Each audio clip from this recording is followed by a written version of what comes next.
I don't learn editing software. That's not my thing. I thought you were working on that. Oh my God, I know. So I love the intro. We didn't get to talk about that. We should kick off the podcast, then we can talk about that. We should So do we that, should do yeah. that. Let's see if I can handle that. Hold on. Mm. Nope. No, that's not quite it. Mm-mm. Hello, and welcome to episode 2 of Soapbox Society. The Soapbox Society, yeah? Or just Soapbox Society? The Soapbox Society. Hello, and welcome to episode 2 of The Soapbox Society. There it is. Got him. That's Look what at we that. called it. He's a natural. You did really well. Oh, thanks. Yeah, I'm impressed. 3 takes to just introduce the podcast. I That's literally excellent. couldn't get those words out of my mouth. Seriously. And I still can't. Like, in my head, it's Soapbox Studios. We could call it Soapbox Society Studios. No. I like that it's TSS. Does that mean something? You know what I mean? Yeah, it does, actually. I I can't don't know remember what what. it means, but it does mean Text to something. speech? Text speech something? It's TTS. Yeah. That also means something, but I think TSS means something. Yeah. Speaking of S's and S's, so we've already been getting questions as to whether or not our podcast is going to actually be a podcast, i.e. available on all audio platforms and not in the video form. Right. And I'm kind of conflicted on that. I mean, why are we calling it a podcast if it's not on those things, right?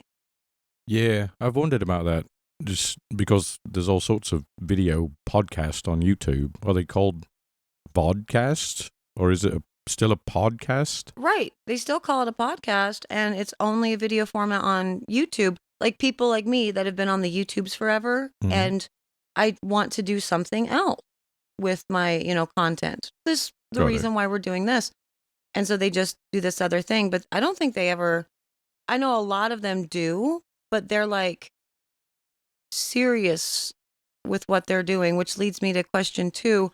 Do we have content that would make people want to listen to it? Like generally? Well, I basically decided while editing the audio for the first episode that it needs to be published as an audio only, like legitimate podcast. Because I didn't have any video up at all, just had the voices in my ears, and it was very pleasant to listen to. Yeah, I know you said that, and I listened to it too, and it was nice. I agree. It sounds good in the ears. Good job doing the audio. I'm very proud of you. But we're not talking about anything interesting. You know what I mean? Like, it's just literally whatever in the hell we want to talk about every week. Does that hit, Audible standards and Spotify and Amazon? Like, I don't know. Yeah, I've not gone so far as to look into their standards, but I feel like you can just have a random podcast about nothing. The only thing that I ever actually listen to via podcast is stuff that I can't find via YouTube. So for me, I'm like, well, what does it matter if it's not audio only? Just listen to it and don't watch the video. Right. But then that's a YouTube premium feature to be able to just turn the thing on your phone and close the screen or go to another. Yeah, you've got to keep the app open to keep the audio playing. Right, which could be Generally. annoying. I get that. So yeah, I was thinking about that. But I was looking into it to answer the people's questions about whether or not this is ever going to be. I suppose it is, because that's fine. So we can do that. But I was looking into it, and it's very interesting. It's like you need an RSS for it, which means like really super special. I believe that's exactly what it stands for, yeah. Yeah. And, or really super speedy or something. I think that's actually closer to what it actually means. Really super speedy. I'm not sure. Anyway, you need one of those code thingies. That's the only way you can upload podcasts to, Spotify and Amazon and all the things. And so I asked Mr. Webman if that was something that we could host through our website. And he's like, well, I mean, you already have RSS for blog. Because I asked him very specifically, the question that I asked him was, what is an RSS feed? Wait, never mind. Don't answer that question because I don't care. Can we have one on the website? And he proceeded to tell me what it was and then asked me why I wanted it on the website. And I was like, well, it's for podcasts. Anyway, point is they have like these networks that you kind of, like a membership monthly thing that you just sort of house every podcast that you put out and every place that you can put it out. So all the analytics and stuff are there. I don't know. You'll have to look into that. I still maintain that we can do this without one of those things, though, and just get our RSS code thing. Yeah, I think RSS is just like the address for the podcast. Right. And then you can publish that or, copy paste that into the podcast host. Right. So it knows where to find it, like a web address, but it's not a website. It's a podcast site. Yeah, because they're not putting all that data onto, Amazon et al., Right. They're not going to do that. So, No, they're going to stream it from wherever it's hosted. Right, I'm pretty sure the essentially. RSS is the identifier to go find it and bring it in. Right. Which to me goes, well, then I can absolutely do it on my website. Yeah. I have the capability. Yeah, I mean, you've got a web server and you've also got a server. Yeah, Yeah. Webman said no. He was like, just go with a place that's meant to do it. And I'm like, I don't get it. We do analytics. We have all these things, Well, we can just pop an RSS server onto our built-in server here. Yeah, or onto my website that belongs to me, so I can do what I want. We can do that too. This is what I'm thinking. We can serve up a podcast however you like. Yep. So, I mean, long answer to that very short question. Yeah, we're going to do that thing. I just got to figure out how to do that. Sounds good. So 2 episodes in. Also, I thought it might be kind of fun to do maybe because they like it when you have series and niches and stuff on podcasts. And so maybe we do series of something. I don't know what. Well, we had a topic format. Do we make one of those a series? Or are you talking about something outside of that? Yeah, maybe do a whole bunch of series, dedicated episodes on just Taylor Swift. That would be easy to fill the time with. Yeah, it would be. Or with Disney, because we haven't done the whole Disney experience yet, and that would be cool. Because I guarantee there's tons and tons of information about that. Yeah, I feel like that sort of visit you could probably do more than one episode on. Our niche is nothing. I feel like that's a niche. If you're looking for a podcast about nothing, yeah, listen to us. Listen to us. Because we've got great music. We do have great music. Yeah. Actually, the more that we go through, the more we use that music and listen to it on different devices and stuff. I'm disappointed for the people that listen to this in the earbuds or something. You can't get the bass punch from it. Yeah, but really the only way you get the bass punch is on a really good system, and most people don't have that these days. You know what I mean? Yeah, at least they're not listening to or watching a podcast on it. Right. But yeah, it's good. It's so good. And if only for us, it's good. It's all good. But yeah, we didn't talk about that last week with anything, but it's amazing music. Love it so hard. Doing the intro video, so fun. Oh, that intro video is fire. It's so sexy. I think I told you earlier, the intro video is so good, it makes me feel like I need to be cooler than I am to be on this podcast. Yeah, same. Totally. But my sort of thinking on that when I was making the intro video, some of these clips are sort of just stand-ins for us when we do silly shit. You know what I mean? Like that run.exe picture. When something like that happens and it's caught on camera, instead of it being the fun phone or whatever, it can be us being weird. Or we could do us getting ready or something. And so I'll put one of those cool, very stylized shots of me putting earrings in or something. But I don't wear earrings. So it could be a weird earring, It'd be very funny to have one of those shots and you're putting on a clip-on. Everybody wears clip-ons, so it's not really that. It's more like a really weird earring. Something really Got it. weird, Yeah. And then when you see me on, camera or whatever, I don't wear jewelry, so it could be funny. And then you putting in your little Apple pocket, like a pocket watch, but then it's a close shot and it's your Apple watch, I actually have the ability to do that. I know. That would be fun. This is what I'm saying. I need to wear a vest just so I can put that in there. Yeah, exactly. So I thought we could replace those with, shots like that every once in a while or eventually or whatever. But for what it is, kind of throwing it together or whatever, it's pretty good. I'm pretty impressed with it considering I did it. I think it's excellent. And I love the idea of replacing the still shots with randomness. I just hate that my main channel intro is just still so shit. I've spent so much time on this intro, and every time I go back to start messing with my main channel, I'm like, well, I don't like the song, though. I'm tired of the song. Right. And it's I can't end the song. I've used it for 3 freaking years. It's too long. I want it to be Yeah. 30 seconds, but I don't want to freak everyone out because I tried doing that at the beginning of year 2. I had a new song, Mhm. and all of the comments in the first 10 minutes were like, "Where did the song go?" And I'm like, "Nowhere, it's back." Okay.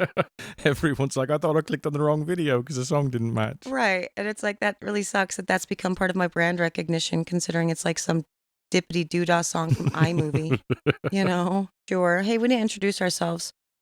I'm Shantine. Oh, hey, I'm Jake. And We do that every time. yeah. Huh? All right.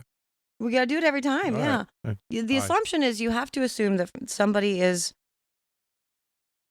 seeing this for the very first time. Somebody is That- whatever. That makes sense, yes. Yeah. And All so right. that's why so many YouTubers go like, welcome or welcome back to the channel. And I'm like, fuck that. Welcome back to the channel. But my audience is like really high subscriber people that watch my videos, like insanely high. Something like 90% of the views are subscribers, Gotcha. which for me, I say that's a bad thing, right? That means I'm not getting pushed out to the right people. But like that's what my brain says, because everybody else, when they talk about the subscribed to unsubscribed, viewers or whatever, they're always saying like only 40% are subscribed, and it's like, so it's actually a good thing. What that says is I have, given my audience what they want and they're coming back. Yeah, I would say that's like a high conversion rate. Yeah. And so which is a that's good. thing. I love that. So that's awesome. So I've never bothered saying welcome to the channel. Welcome back. Welcome back Welcome back, to Soap Sesh Studio. Society. It's not even Soap Sesh. Welcome back to Soapbox Studios. Nope. Welcome back to Soapbox Society. I will never be able to get that one. I like it though. It's cool. It is cool. It fits with the whole vibe and everything. It's all very fancy. Yeah, we're going to have to get you some merch from us so you can read it off your shirt. Sure. We just need to walk around saying it. All the time. Yeah. Soap Sesh Studio. That was perfect. Got him. 1, 2, 3, go. But hi. Hi. It's week 2. It is. And it's Pride Month. It is that, yeah. Which is awesome. And it's my birthday. This is my birthday week. Also so that. That's fun. Feels like I buried the lead, because that's the celebration, Pride Month and Birth Week. We may end up with 3 minutes of usable footage from that 22. So I don't know. You're not editing right now. And so for me, I'm just like, yeah, leave it all in. Actually, it depends on my mood, how much gets left in, So far with the first one, leave it all in. It's funny. But Yep. to what you just said, burying the lead, it is your birthday and Pride Month. We should talk about those. All the awesome things. Yeah. Yeah. Although we don't have the Taylor Swift party planned. Yeah, that was a bummer. For my birthday, the plan was to have a Taylor Swift birthday party, and so everybody that shows up had to dress as a Taylor Swift era character or something, which would have been amazing. But we were prepping for Disney, and I had so much going on my plate and all the stuff that needed to get done. And when you asked about it, I was like, okay, how about this? I will make the decision after Disney as to whether or not I'm doing this party. Not realizing that Disney was like a week before my birthday. So Yeah. how are you going to plan a party? Yeah, so the decision needed to be made a month ago, but we decided to push off making the decision until a week before the party would have to happen. Yeah, speaking of Disney, we'll have to talk about that. I think it's going to be next week, though, because still processing Disney. That makes sense. Yeah. So is Scout. Oh, no kidding. That'll be a good one. Stay tuned for episode 3, where we talk about how Scout was completely and totally traumatized by mostly everything at Disney. And that's not really a joke. It was wild. No, it's not a joke. She learned every life lesson you can learn on a trip to Disney. Yeah, she did. It was completely crazy. So yeah, Pride Month is great. I have the new soaps out this month. Speaking of Scout, for the Pride Month soaps, this year's soaps are awesome. So there's like the regular 6-bar or 6-color flag. And then Scout wanted me to do the hoodie that she had bought me last birthday with a more updated version of the Pride flag. Right. And so all these little teeny tiny layers, which was a disaster to make because I messed up my maths. And then we did the trans flag and the non-binary flag, I'm pretty sure.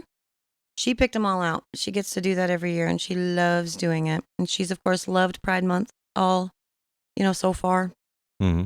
Very first day on June 1st, she's getting up and putting on her Pride, outfit for school and everything. So it's very fun. I love that. And I'm almost sold out of all the bars. So that's fun. That is nice. Yeah. I know how much you like doing layers. So. Oh, yeah. Layers are my favorite. I'm sure you're going to crank some more out. They're the best.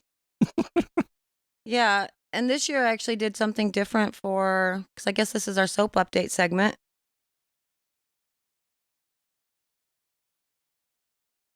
So yeah, this year I did something different for the charitable contribution, whatever, for Pride Month, because every month I donate to something different and just, don't make it a thing or whatever. But every year for Pride Month, all of the soaps that we make, specifically for Pride, 100% of the profit gets donated to, an organization. And it's usually GLAAD. And I was going to do GLAAD and the Trevor Project this year. So, that makes sense.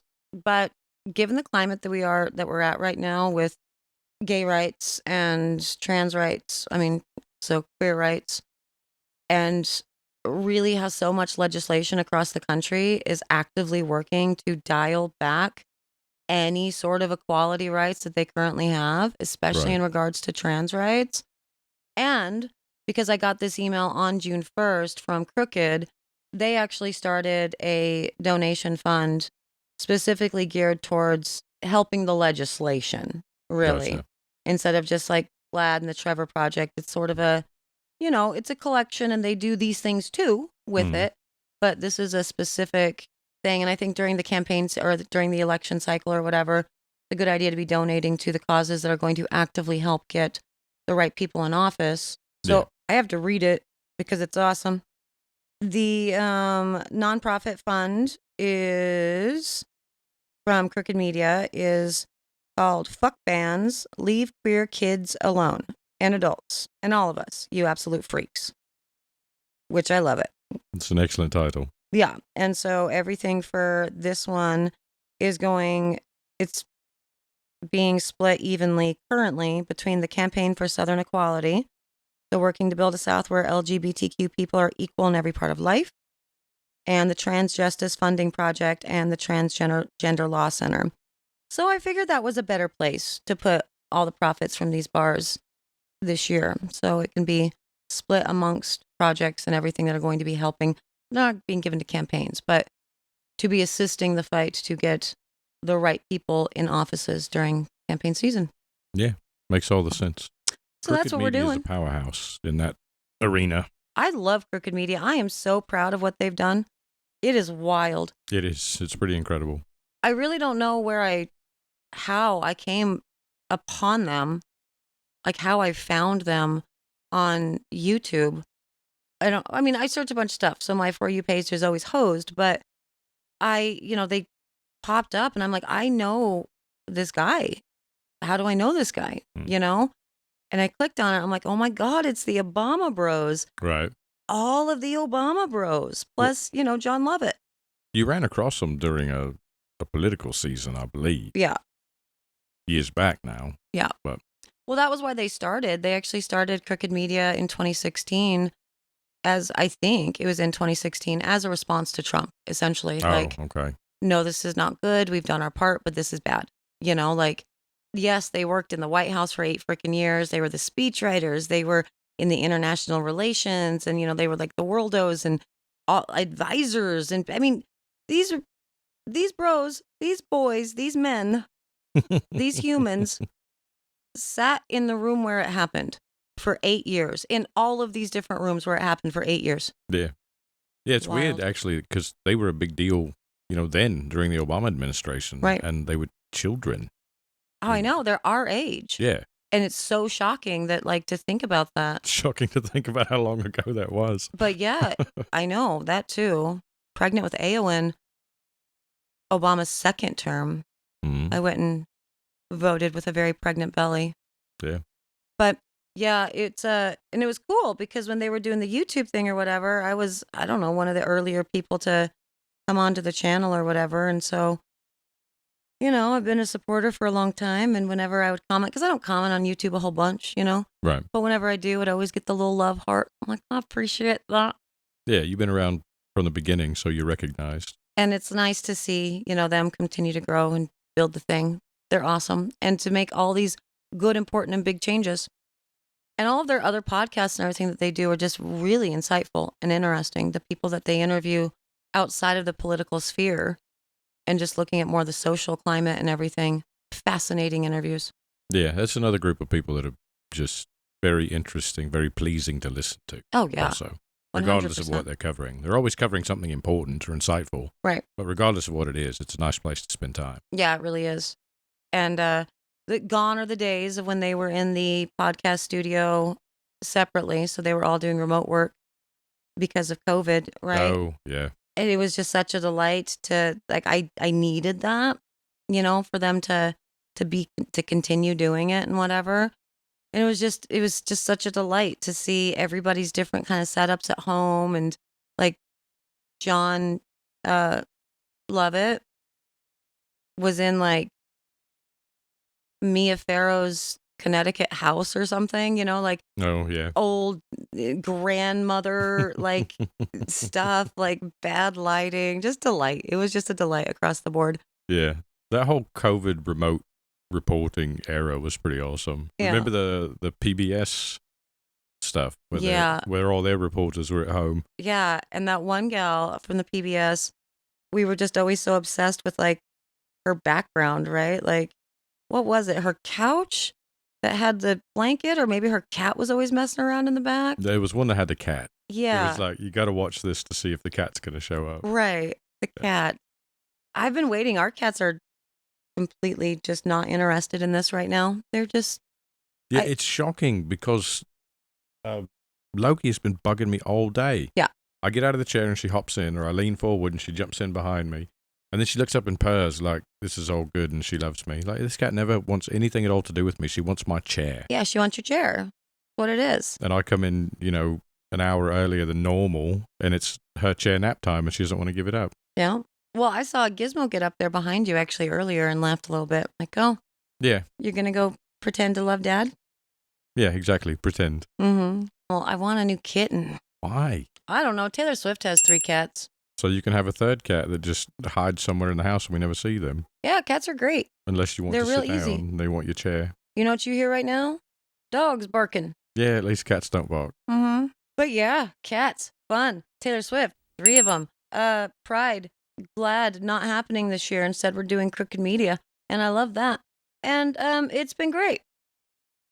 Nobody's allowed to say mean things in my comments for the Pride soaps this year, and I'm glad that I made the decision to go ahead and release them and be like, you know what? No, not going to do this anymore. We're not going to allow idiots to silence me. So I'm glad about that, even though it did start with somebody that ultimately kind of like silenced me, like me getting to this point was what it started with. That chick and her bigoted transphobic comments on right. the channel, which was so funny. Like I don't know if you know this, but on your YouTube channel, when you have a channel or whatever, and you can do filters and stuff on your comments. And so you can search the username of a person and see every single comment that they've ever left on your page, Okay. And so it's kind of funny. I did that with this one because I was like, I kind of recognize your name. She like had this flash in a pan moment where it was like maybe like 6 weeks, right? And you see the relationship in rapid time.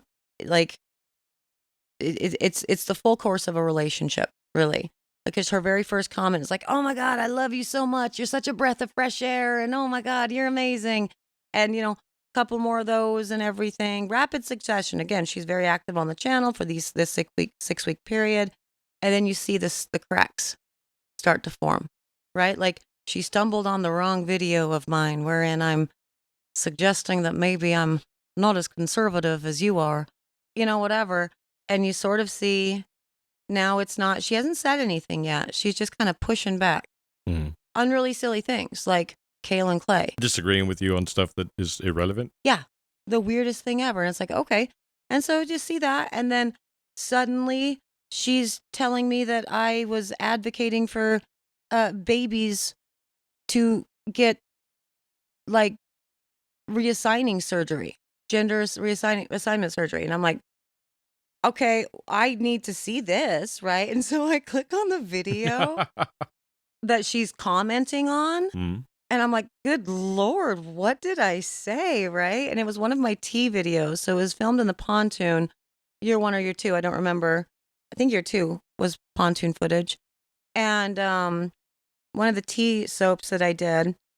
And I'm like, well, okay, that doesn't have anything to do with like trans rights, or it wasn't even done in June, So I'm like, seriously, what did I say in the middle of this, right? Yeah. And so I click on the video, and first up, I'm wearing a Harry Potter shirt in this. So and you're anti-trans. it's like I'm not the right ally at that moment, but whatever. It was crazy. And then in the video, I literally said nothing about that, and I'm like, I don't understand what you're talking about. I think I said something along the lines of, like, I was using a pronoun, and then I went actually they, because I'm not actually sure That's what pronoun they go by. that's the extent That of was it. your involvement with Yep, trans rights. that was it. And I think it was in relation to like the owner of the tea company, and I genuinely didn't know if they were male or female or multiples. You know what I mean? Right. Lots of owners. Yeah. That So was wild. They just makes perfect sense. Yep. But yeah, she lost her goddamn mind, Cody Griffin. And I screen capped all that shit. And also, like, I just love it when people like to talk shit online with their real name, their whole real name, Yeah. and their picture. Yeah, but Never done that. most people, most of the trolls, at least, they're semi-anonymous. Yeah. Right? No, they're not just coming out saying, my name's John Smith and I live in Vancouver, Washington, and fuck you. Right. Yeah, it was like that. The very first awful comment that I received on my channel was terrible. Like, it was just it was crazy. It was talking about masks in relation to, like, I had made a comment in the video that I was going to wear the mask all the time since the masks things were being lifted or whatever, but Right. mostly so I could just hide the, what the fuck face that I had under the mask. It was a joke. It was whatever. And she went off, and she was like talking about how crazy liberals are, and Nazis are cool actually, and black people are not real Americans. And I'm like, what are you saying? And her name was It's Okay to Be Clown Pilled or something, right? And I'm like, so first up, I thought it was like a bot or something, because Right. like this was a crazy comment. And I mean, you always remember your first, and whew, that one was a lot. You got a doozy for a first one. Yeah. And so I freaked out, at that moment. I was like, well, I'm not even going to engage, because again, I thought it was a bot. So I reported it as spam. I deleted it. I blocked her, whatever. So she can't comment or do anything else on the channel. And then recently, like a few months ago, I saw her in another soap maker's channel all over the place, commenting all over the place. She's like a regular there. So not a bot. Not a bot. And I went and I clicked on her, profile that time. She has a channel where she is straight the fuck up. She's from like Michigan or something, where she straight the fuck up says things like the only real Americans possible are white people. Like, this is just shit she says and puts out on the internet. It's shocking. She has a channel, a YouTube channel where she says this. Yeah, but she at least also still has the wherewithal to not give her name and show her face. Right. If you're going to say crazy ass shit like that, you know what I mean? Cody Griffin is just letting it all hang out. Wild to me. A full on, like, saying shit like that, or like meaning it, living that way. Yeah. Yeah. Like, that's part of your belief system. Like, you're just completely fine with saying that. I don't know that I've ever, like, had a conversation with somebody that's that fucking crazy. Yeah. Well, I learned a few years ago that there are a lot more like real racists than I understood there were in the United States Yeah. because they were allowed to start talking and talking loudly. And I think that's the thing. They're emboldened now. Yeah. So, and it's the hope is it's a death rattle and whatever, but it's shitty. It's freaking terrible. I don't understand how it can be possible in 2023 that any of these beliefs are held. It's the most ridiculous thing in the world. Yeah, it's very disappointing, whether it's a death rattle or not, to learn that we thought progress had been made. Right? I mean, the metrics were there. That's what it looked like on the surface. And then you learned that there really wasn't any progress. Just these horrible people were being quiet. Right. But there's no change. There's no difference of their opinion, their racism, their bigotry, their, I can't think of the word, discrimination. They were just a little bit quiet about it. Right. So they huddled up in their own circles and encouraged each other.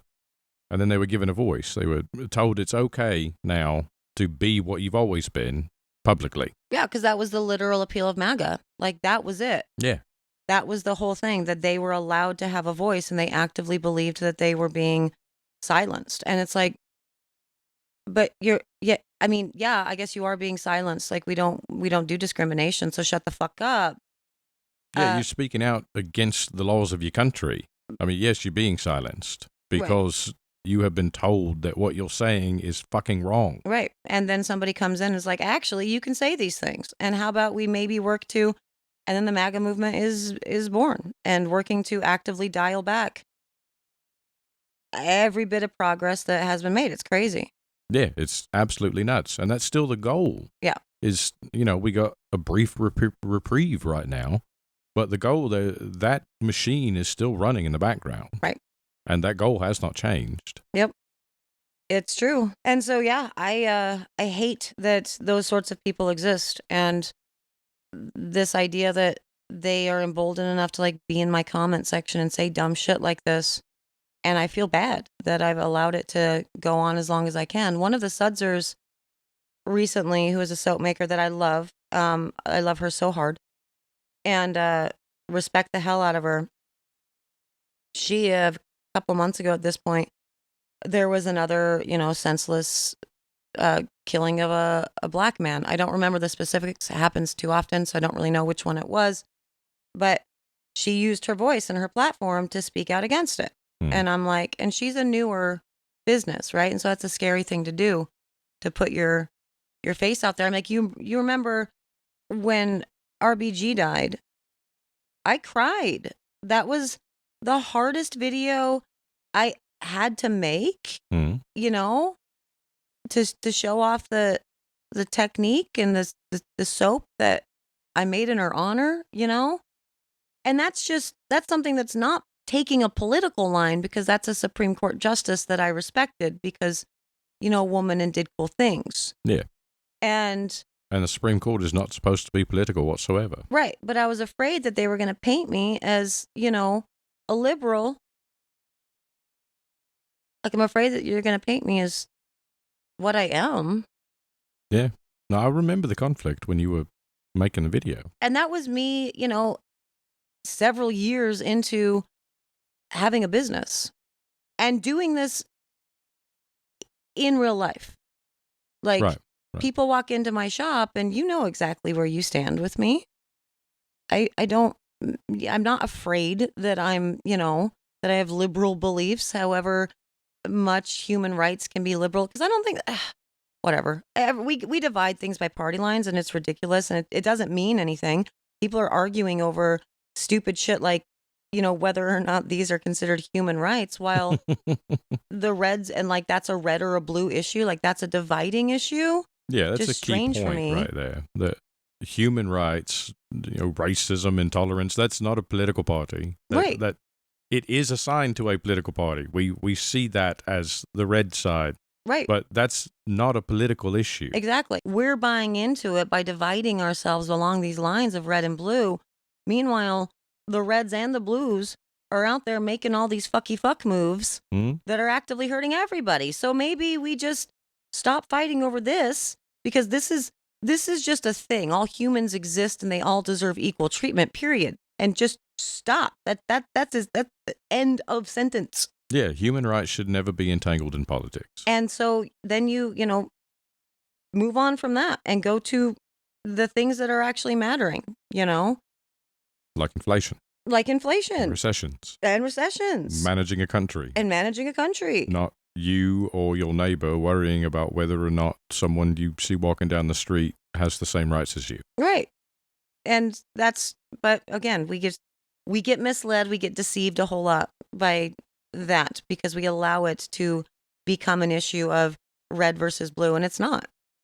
It's not. No, it's not. But the political parties market to, get your vote like companies market to get your money. Right. It's true. They sure do. But yeah, so that's all going to be continuing to ramp up, and I imagine we will be talking politics on this channel pretty often because, well, A, it's something that we always talk about anyway. That's just part of who we are. But two, it's election cycle. There's going to be a lot to talk about. Mm-hmm. Not just the funny, debates between Trump and DeSantis. There will actually be important things to talk about, I'm sure. There always is. Wild. But we're going to be done with that for right now. That was actually roping in soap and other stuff.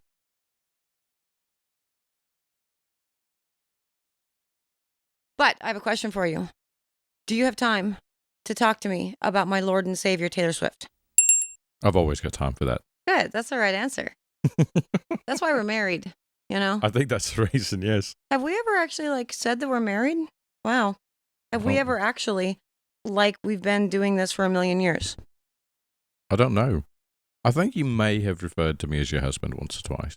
Maybe. I'm not actually certain. In the 2 episodes that we've done, maybe I've referred to you as my husband once or twice. Oh, no, I meant on your other channel. Oh, right. No, here. They know that you're... This new space, no, you've never referred to us as married. They know that you're married. Do they? Yeah. So Taylor Swift. Well, not really Taylor Swift news right now because, she's still doing her thing and being awesome and all the tours and stuff and all that's happening. I just wanted to talk more about stuff that we had touched on last week with the Swifties. Yeah, so I've not asked you about that, so we could talk about it at this time. But my curiosity is piqued. Yeah, so it's weird. You know how Taylor Swift, she's known for leaving Easter eggs, right? I do know this, yes. And she started this very early on in her career. And, I don't think it was the first album, although maybe it was. Anyway, it was like little coded messages in the liner notes and be a different color or capitalized or whatever. Put them all together and it spells out a message. And it's fun. I like word searches. That's a good time. And it's where we discovered maple lattes. Exactly. And so, yeah, that. But because it was so well received, she went really big with it. And now it has become so over the top that Swifties believe, and I think this is more the young Swifties, right? The people who had no idea that 1989 was even a year that existed, Swifties that were born in the 21st century, not in the 1900s. Swifties. Yeah. And like the Reputation era Swifties that found her then, or maybe 1989 album. Anyway, they don't remember a time when whole Easter eggs were just kind of normal and in the liner notes of the albums. Right. And that was just kind of it. That's what we got. And so now they sort of expect her to deliver Easter eggs all of the time. And because she's delivered enough of that, they see Easter eggs in everything. And it has hit this critical point of they need to calm down. Hey, there's a song about that. Hey, are we doing the Taylor Swift counter thing? Yeah, that we need to integrate that, yes. Yeah, so I hope that I dinged on that one. But yeah, so the Taylor Swift Swifties, the last music drop was the remixes of Karma and Snow on the Beach. Yes. And we got a music video for Karma with that as a result. And that was that's the only music video for Karma, yeah? Yes.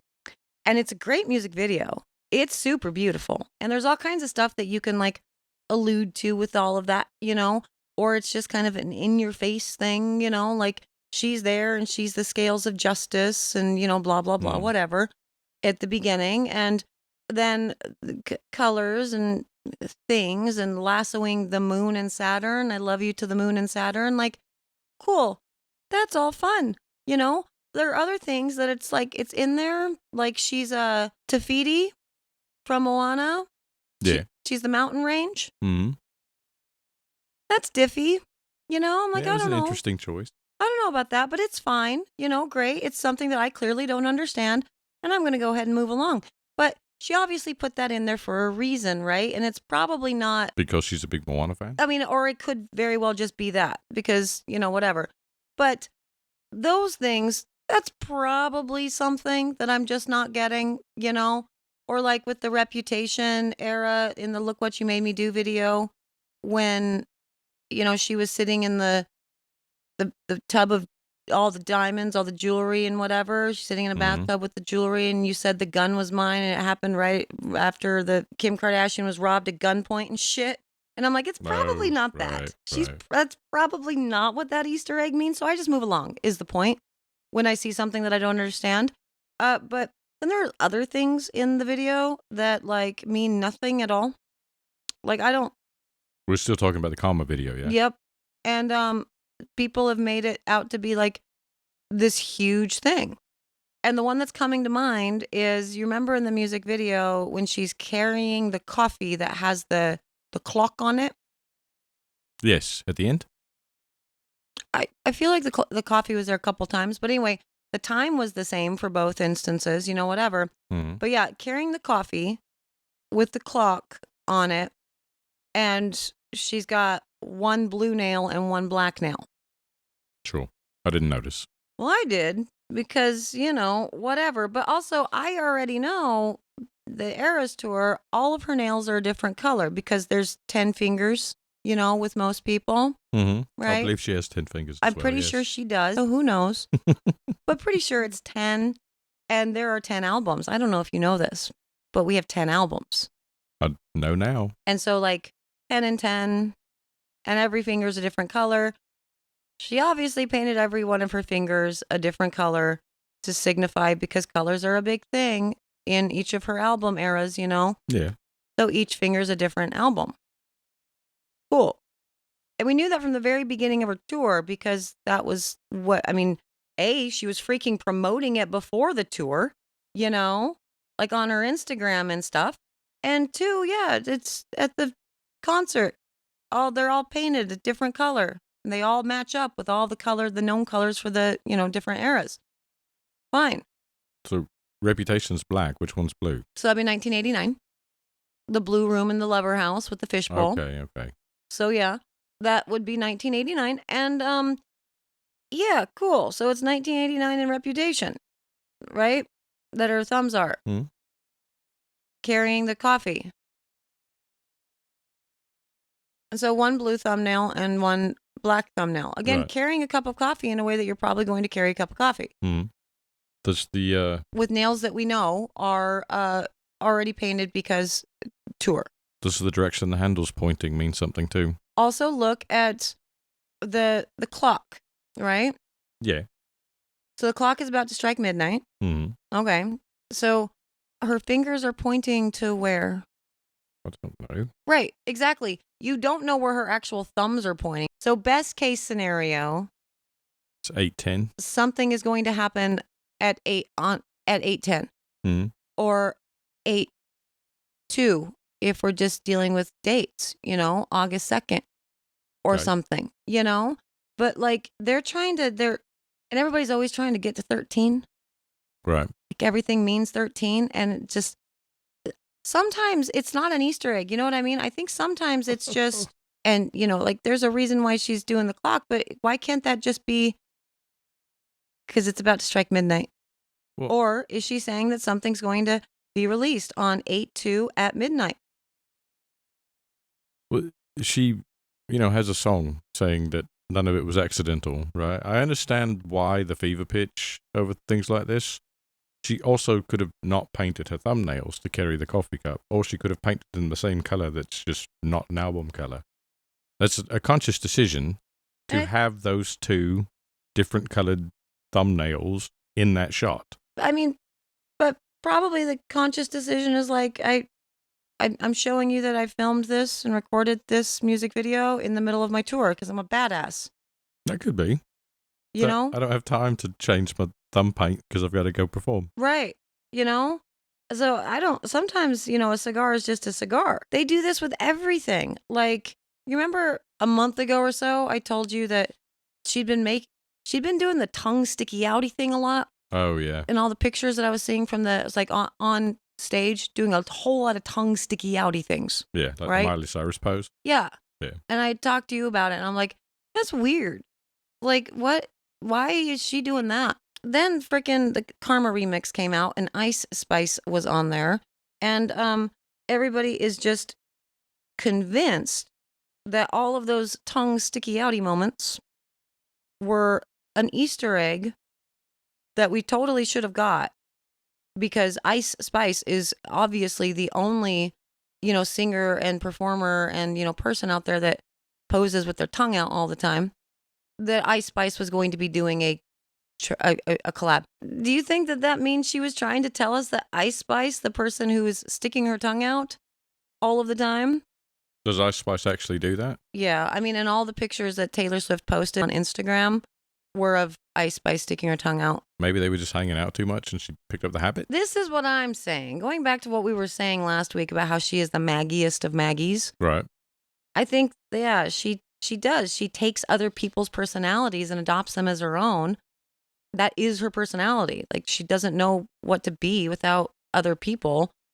And I don't say that in a hateful way. I love her. She's awesome. And she's a huge part of her songs are a huge part of my personality.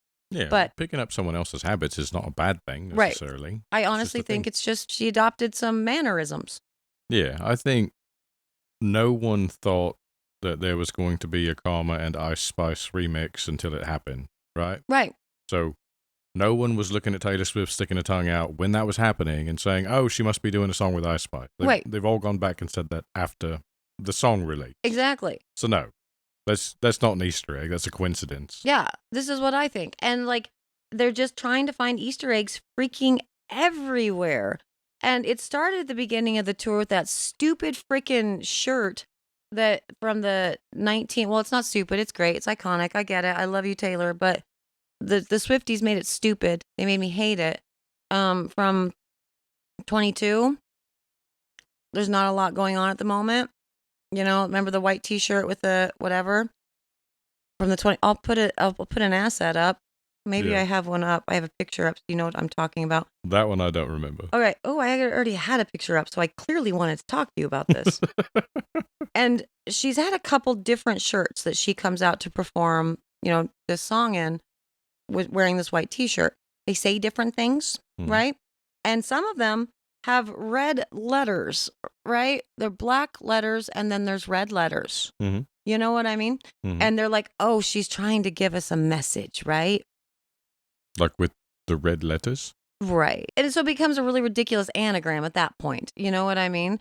Because people are like, okay, so we probably know that this is Speak Now Taylor's version. She's trying to spell out Speak Now Taylor's version. Or maybe she's trying to spell out the month that it's going to, be dropped. Or maybe she's trying to spell out the Magna Carta. I mean, it's just... We're making these letters Roman numerals now to figure out years and months. Yeah, because in order for Speak Now Taylor's version to exist with E and W in red next to each other...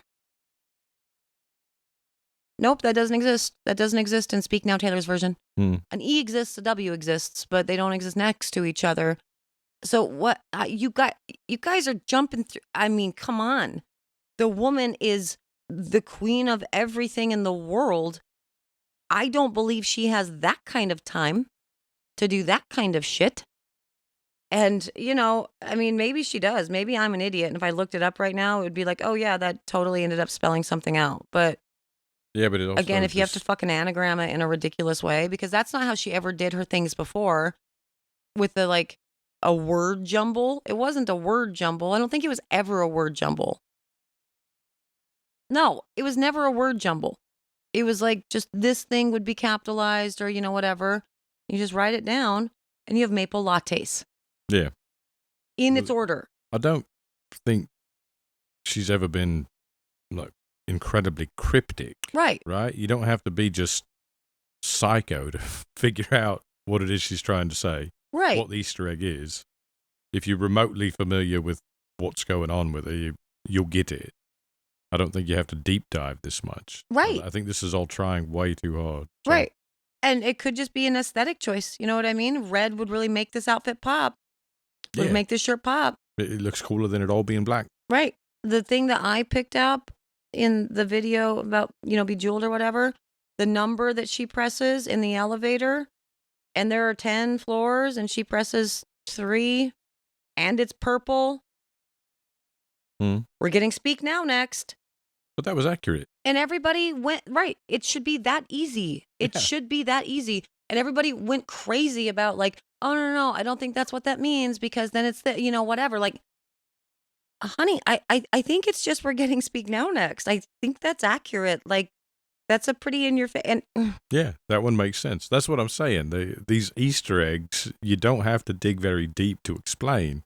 Yeah. And if you are, dig into the center of the earth, it's probably not an Easter egg, and you're just trying to make fetch happen. Right. It's like they're trying to, get a PhD in Swiftology. Well, it almost seems like a race to figure it out first.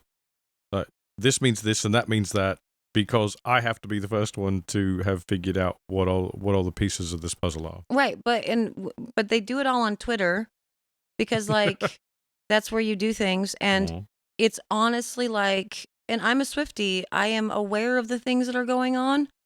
And it still is like the scene in Finding Nemo when Marlin is like, it's like they're trying to communicate with me. I just know it. It's like, it's a whale or something, Right. I think the Finding Nemo reference was probably perfect. Yeah. It's like they're trying to communicate with me, but it doesn't make any sense at all. Yeah. And it's just, it's the weirdest thing ever to follow. And again, I don't think she's putting this kind of time into it. So you guys should stop wasting all of your time trying to figure it out.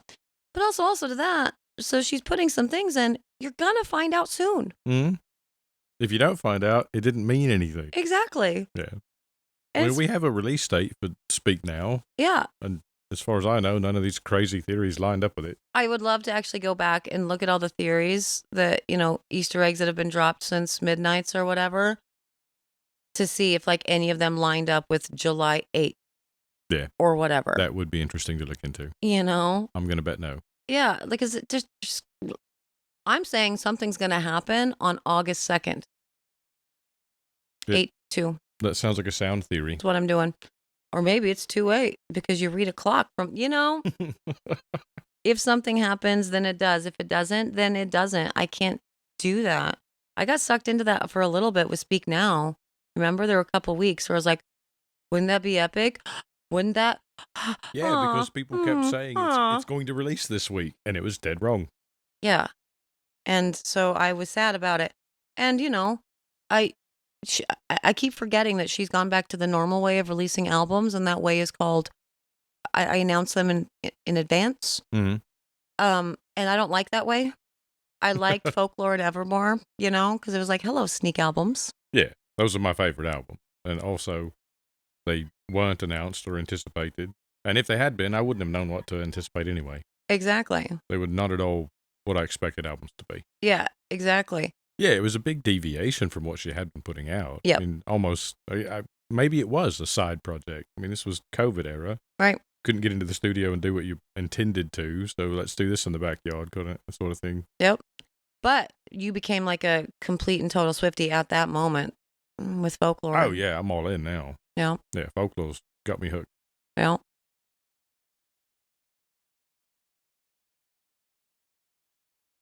Current event stuff going on.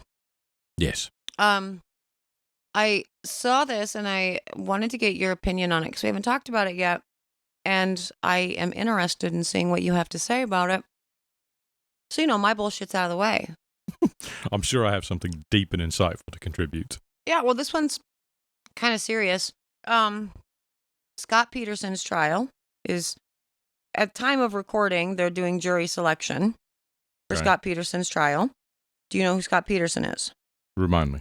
Okay, so my first thought when I saw this was it was Scot Peterson of Lacey Peterson murdering his wife fame from California, Yeah. because that was going on back in December. I thought he was already in jail. Right. But they were like wanting to, they like vacate his sentence or whatever because it was a weird thing with like death penalty, whatever. And he was wanting a new trial. Right. But instead, he just got resentenced to something basically the same, right? Yes, that's accurate. So he didn't get a new trial. This is a different Scot Peterson from Florida. So he was the security officer at the high school the day of the Parkland shooting. Oh, okay. And, the guy who went in and murdered his classmates and, killed I think he killed like 14 kids and like 3 teachers and wounded as many more. Mm-hmm. Terrible, awful, horrific. He's been sentenced. He's been, all the things. His trial is over and done with. This particular guy, Scot Peterson, the security officer, I don't know if you remember, but while this was going on in the days like following or whatever, it's kind of the thing that hit the 24 hours news cycle and stayed there for a little bit was he was the security guard. And I know it's hard to remember because there's a lot of school shootings, but No, I had I to look it remember up. this one now. I just didn't know his name. Yeah, so he was a security guard that was caught on video outside of the building, kind of hanging out Mhm. for 45 minutes. Yeah. I think he said he was waiting for backup or something. Like, he never went in. Never He went didn't in. do his job. Never went in for 45 minutes. Yeah. And so that's what his trial is. But I find it interesting, and I would like your opinion on the actual charges, because I think it's an interesting conversation to have as far as whether or not these are charges that he should have been hit with. So his current charges that he's pled not guilty to, and again, at time of recording, they are in jury selection for this. So by the time this posts, they may already be underway Mm-hmm. with this trial.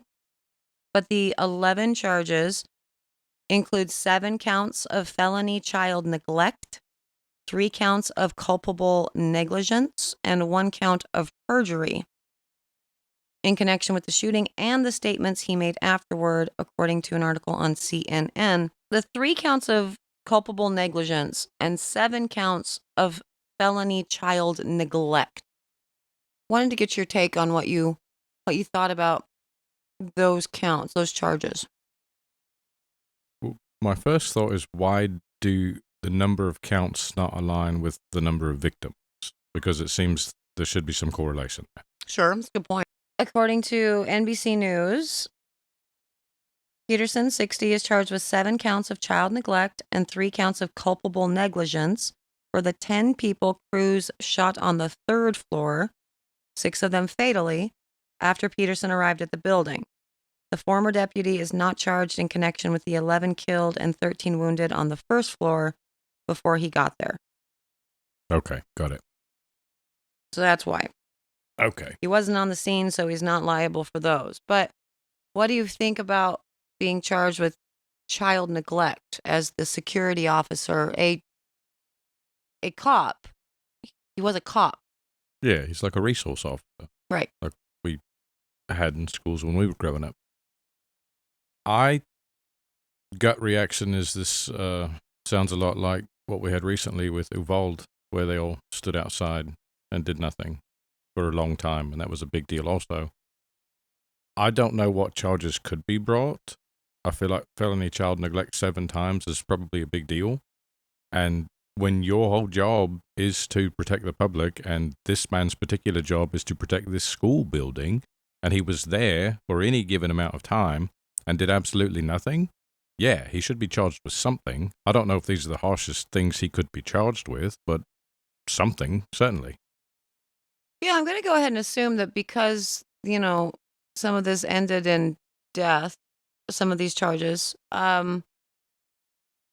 for the specific children, that the penalties are going to be pretty steep. I do know that with this, if he's found guilty for any of these felony charges, he will not receive his pension. He retired from law Right. enforcement after that, so he cannot get his pension. But with the non-federal ones, he can still receive his pension. But this idea of like child neglect, I guess, is putting him in a position of, I think the argument is he is considered a caregiver Hmm. at the school. Yeah, I think it would be along those lines as how it would have to be interpreted. But also, there's a written agreement. I mean, there's a contract between the school, the public school system, and the public police officer system, peace officer system, that they are providing this sort of protection, caregiving, coverage, whatever it is. I don't know the contract, but there's an agreement, and the police station has signed off on this agreement. This is what we will do. So in some form, he violated that agreement. They're both public offices, so that it's a municipal contract sort of thing. He may be charged with the maximum he can be charged with because of the way police officers are protected, because of the unions and the guilds and the regulations against charging them with anything in some cases. This may be all it can be, is child neglect. But I do know that child neglect resulting in death is a thing. So I don't know if these have those enhancements or if they can have those. It feels like he neglected his duty. He did not, protect and serve. And he's probably charged with the maximum they can charge him with based on agreements. Sure. Like with the law enforcement piece of it, for me, the idea of protect and serve, I think that becomes a very dangerous, slippery slope to start charging officers with essentially failing to meet that duty of protect and serve, because then they're just put in a position of overreacting just in order to keep their job. And we already have enough cops shooting people for no goddamn good reason, you know? There are plenty that overreact. And I do think that they need to have some level of protection in their line of duty, in their career, because they cannot thwart every bad guy. They can't stop every bad guy. And so if it's a charge because he failed to protect and serve, that could be spun into any number of things, right? I'm driving by on, road patrol duty, and a person gets shot in the house that I drive by. You were there at the scene, like at that exact moment. You know what I mean? I know what you mean. Did you protect and serve? Like a lot of really frivolous lawsuits could come out because of that, and thus make it less likely for good people to want to enter into law enforcement. Yeah. I think in that particular scenario, as a patrol officer driving by, you would be required to respond if you heard a gunshot. But I don't think you could be charged with anything because you had no knowledge that this crime was about to occur. Right. When you come upon a scene with bodies strewn about and active shooting, you know that something is going on. Right. You know that you could intervene. So it's a little bit different scenario. But this is a much bigger problem than Scot Peterson if he was there for 45 minutes waiting for backup. If he's the only cop there, not going in, all by himself for near as makes no difference an hour, what was going on in that community? Yeah, I did not realize that it was 45 minutes, and what a horrific nightmare for, like, I can't. 45 minutes outside of the building seems like a very long time. And my point with that, with the whole like saying about law enforcement, I don't think it's in the capacity of the law enforcement that he's being charged, but more like you said, the contracts, in the capacity of how he is serving the school in his role as a resource officer or whatever. I don't know that that's necessarily a standard that we should be holding our, rent-a-cops at the high school too. And to that, are we holding the I think the definition of caregiver is a little bit problematic here. Like, what exactly are we expecting from the K through 12, from public education, while our children are in their care? Yeah, I see that point. And regardless of what you're expecting from school administration, I feel like a resource officer, a police officer stationed at the school would not be part of that pool Right. or Like, that expectation. is that really what he is? Is he considered a caregiver for these kids? I would argue no, that he's not actually a caregiver. He is law enforcement. He is, licensed, registered, whatever in the hell cops are, law enforcement. So if one of them commits a crime, it is his responsibility to put them in handcuffs and serve them their Miranda rights and read them their Miranda rights. Yeah, is he there as a peacekeeper or as a counselor? Right. And so to that, I don't know that those charges make sense. I mean, that said, obviously the dude was standing outside for 45 minutes and, the stills that we saw, it was terrible. Nothing, no emotion from his movements, from anything at all throughout all of this. And he says, I guess, that you can't really tell. And I guess this will all come out in the trial because his lawyer has been out doing interviews, has come out and said that, they have mountains of evidence. We'll see how that goes. And that the school itself, it's set up in such a weird way, and the acoustics are some kind of way, that he genuinely did not know the shots were coming from inside. And waiting for backup, I guess, didn't come because all of the kids who were calling from their cell phones inside the building, those phones were being routed to a different police department because they're probably on a border. Oh, from what his attorney was saying. And so the backup wasn't coming. But like, you have your radios, right? You're not the only security guard in the high school. Administration has their radios. Yeah. I'm not buying the whole called the wrong police station thing. They can communicate with each other in a New York second if you're speeding and cross a jurisdiction border. So right. You can get there for an active shooter at a high school. Yeah, and again, if you're on your radio, like, because I'm sure that he has a radio to talk to not just his, like, cops, but administration and everything inside the school as well. When we're over at, our school, every single person that leaves that is walking the halls has a freaking radio, and they're talking to each other and they're listening. So you're having a conversation with them in the hall, and, the guidance counselor is getting a ping for, hey, the dean of students isn't available. Can you come out to the playground and resolve an issue? Mm-hmm. All the time. And so administration in the freaking school for 45 minutes at some point would have been communicating on the radios. He's on the first floor. He's on the third floor. Yeah. He's in the building. And I'm going to guess that they have the police channel and that their assigned resource officers probably on the administration channel. Yeah. I mean, that would make sense. And so I don't know that I buy this. Like, obviously, it's horrifying that the person who is trained to go in there and deal with a situation like that did nothing. On the same other hand, it's like, you would have been killed too, probably. Yeah. So. Well, this trial is likely going to focus on review of policy and procedure for the police department that he works for.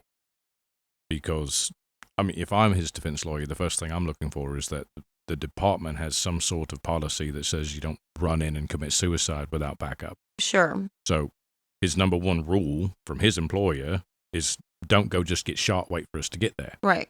And if they never showed up, he's doing what he's supposed to do. Right. And that's what his attorney has said, thus far, that he was following protocol. He was following what he was trained to do. He was waiting for backup. It didn't come. And I think the human side of all of us, like, we look at that and we're like, fuck backup.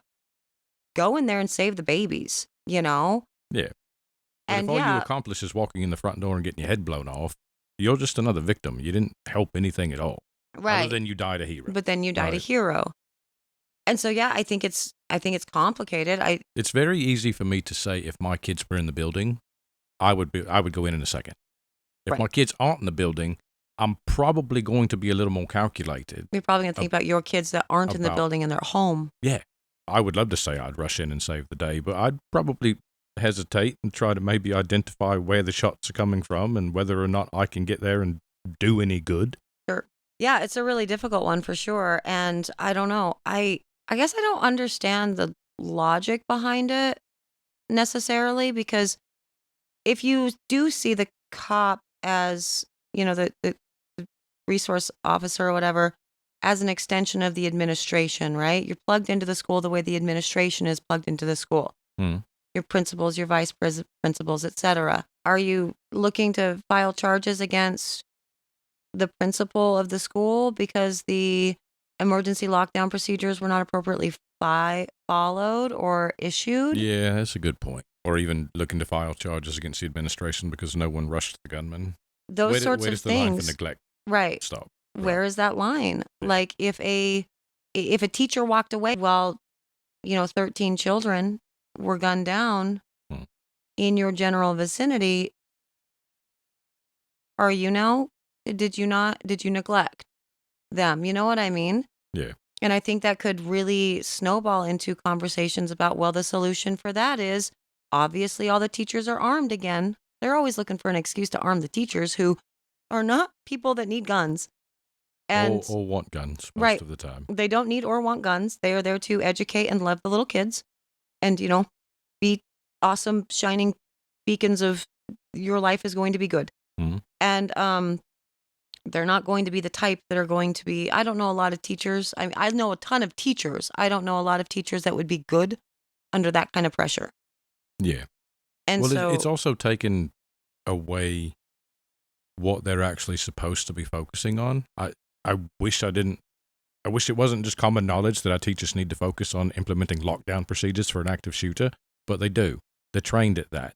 And that's what they have to be focusing on, is protecting the kids in their classroom. Right. Which, by extension, is protecting themselves. Because if you can lock your kids in, you've got to be in there to lock the door. Right.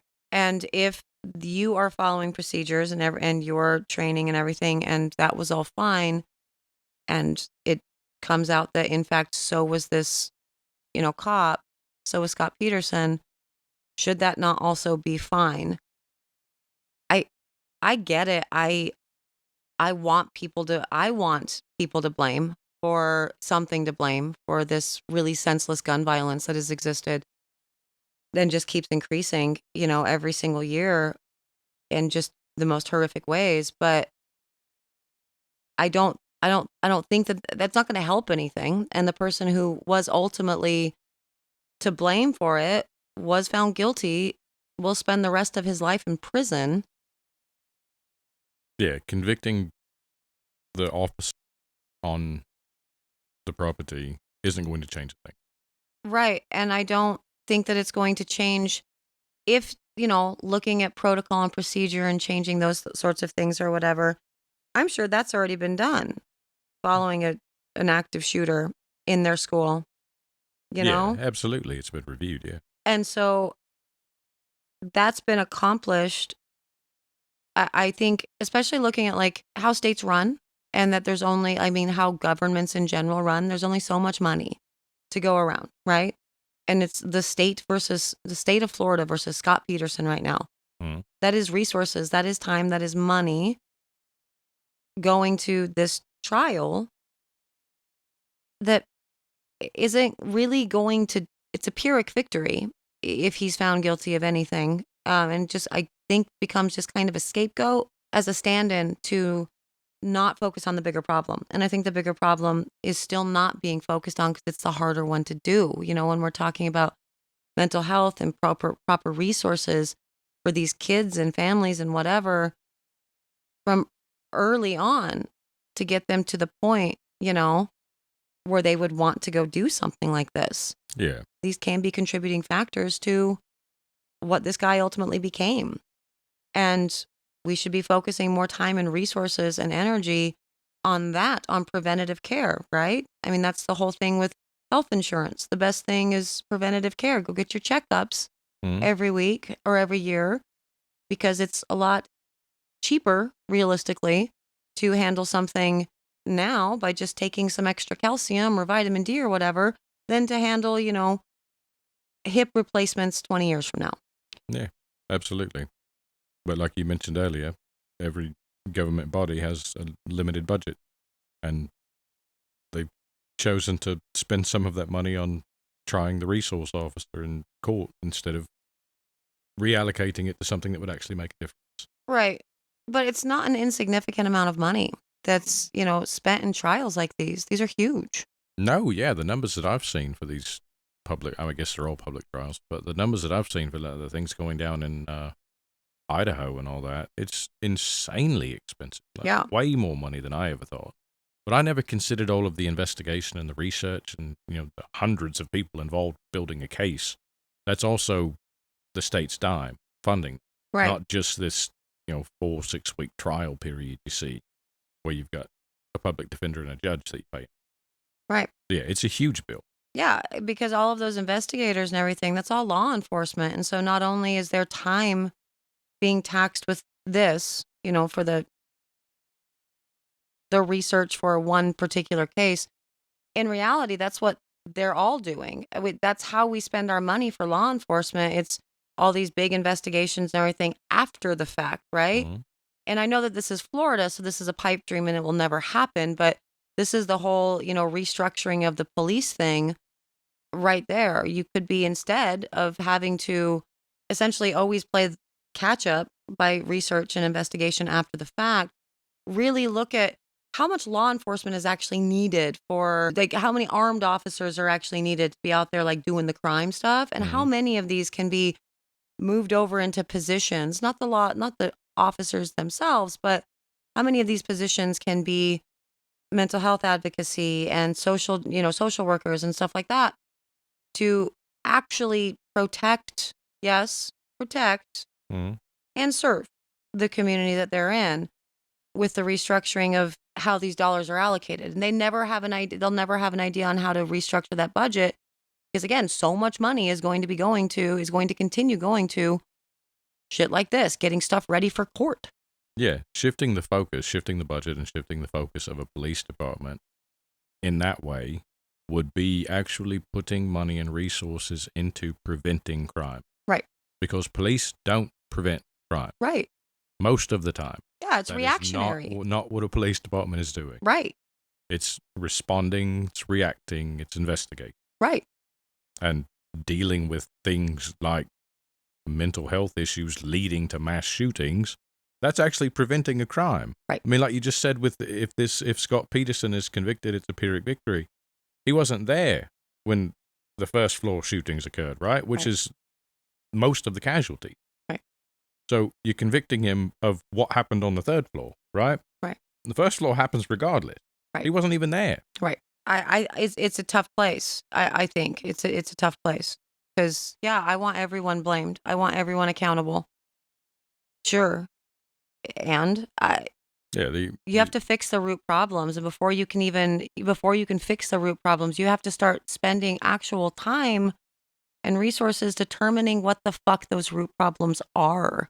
But enough is enough. It's no longer working for us to be like, hey, bad guy, you did something terrible, like even worse than the last bad guy from yesterday.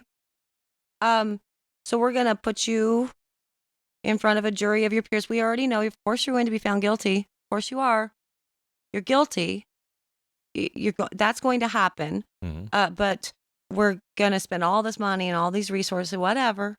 And let that be a lesson to you and to people after you. No, that's not working anymore. That doesn't work. That people are not afraid of going to jail.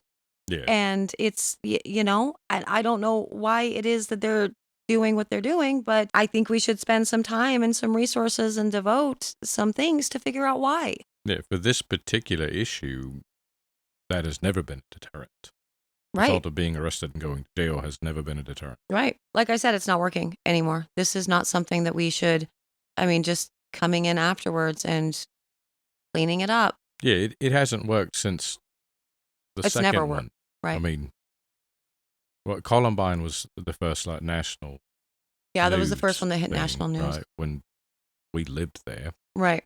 and that was a thing for sure. Yeah, we lived in Colorado when Columbine happened. We were in school. Yeah. But, it's been the same conversation since then. Nothing has changed. Nothing has evolved. Right. And yeah, obviously it's not working because it's just happening more and more. And the body count, the number of victims with each one goes up. Yeah, that's the thing. The only thing that's actually changed is the pure depravity with which they, it's just it gets bigger and bigger every time. And it's But we've done absolutely nothing to address preventing it. Yeah. Right. And Columbine was 1998, 99. Yeah. And we've still got kids in the same situation, kids still feeling the same way, doing the same thing. Yeah. And we've still got a system that doesn't address it. Right. And this is across the board because this is a complex, issue for sure. And I think this is one that's always tied up in, always tied up in one big thing, the whole gun rights thing. Yeah. And then more recently tied up in regards to defunding the police because those two things have been so divisive. Made political again. And made political. Yeah. We won't ever get past that,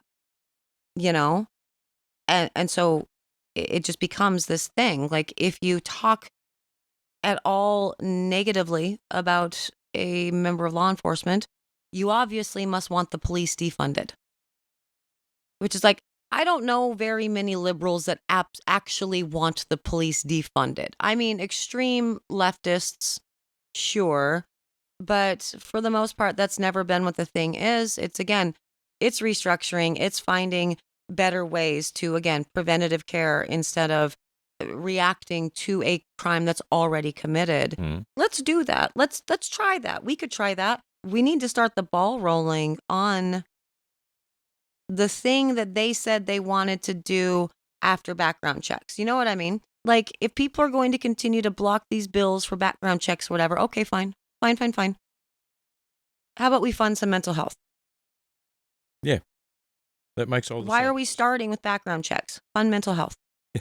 Instead of trying to catch you purchasing a firearm through your background check, let's just get you the help you need so you wouldn't fail a background check. Exactly. But that's not what they take it to. And then they do all of these ridiculous segues of like, no.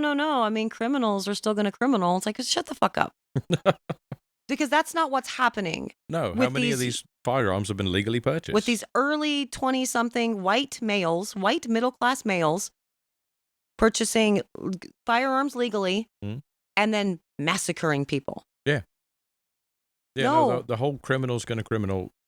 Sure. With no criminal background, with no criminal history. We will always have mob activity. Right. I mean, the Russian mob in California and the Italian mob in New York, they've always been. They'll Absolutely. always be. And criminals are going to criminal. Those criminals are going to criminal. But they criminal within their own ranks and their own things. I don't see anybody from, insert Italian mob or whatever thing, Goodfellas, walking into a school and murdering babies.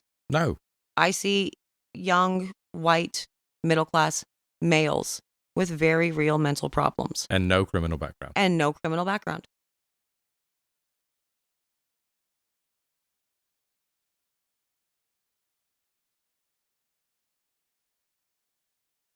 So, yeah, that's kind of where I am with all of that. It's a lot to process. Yeah. Second episode in, let's get canceled in totality, huh? Let's just put it all out there, right? Let's not waste time. I mean, there's no reason to actually mince words and shit about this. This is stuff that is important to us and we talk about a lot. And, What was just said that's controversial? I mean, all of it. You're going to piss off somebody from both sides of a political debate, which again, I maintain shouldn't be political. No, agreed. Or things like this. This shouldn't be political. But fine, if I'm making both sides mad, I guess great. I don't really care. And, last week we had a clickbaity, Illuminati shit. So maybe that's just our thing. We're just going to make people mad because we don't say the right things about Illuminati and we don't say the right things about guns and cops. Sorry about it. It is so easy to make people mad, though. Like I say all the time, everyone is just out there looking for the next thing to be pissed off about. Absolutely. So there you go. You have Yeah, I mean, like, if you're mad, leave your madness in the comments below because I'm not reading them here. But We'll just let it go Wild West out there. yeah, it'll just be crazy down there. But yeah, thank you for being here My for our pleasure. second podcast. Very happy to do Still it. having fun? Oh, I'm loving it, yeah. Good. Yeah. Me too. This is exactly what I anticipated. Good. Nothing that we've talked about I anticipated, but the whole thing is exactly what I anticipated.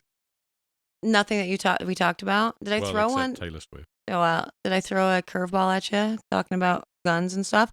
I wasn't actually planning on that going to guns. I was just thought it was an interesting thing that he's being charged for, and I guess we will be following that case as it unfolds to see Yeah. where it ends up. Well, the cases you're following are always a curveball because I don't know. I don't follow court TV, whatever YouTube version of that you've got going on. I don't know what cases are coming up and who's charged with what. I'd never heard of Murdaugh until his trial started. So yeah, I never anticipate those. I don't know what's going on out in that world, but Yeah. I always enjoy talking through them.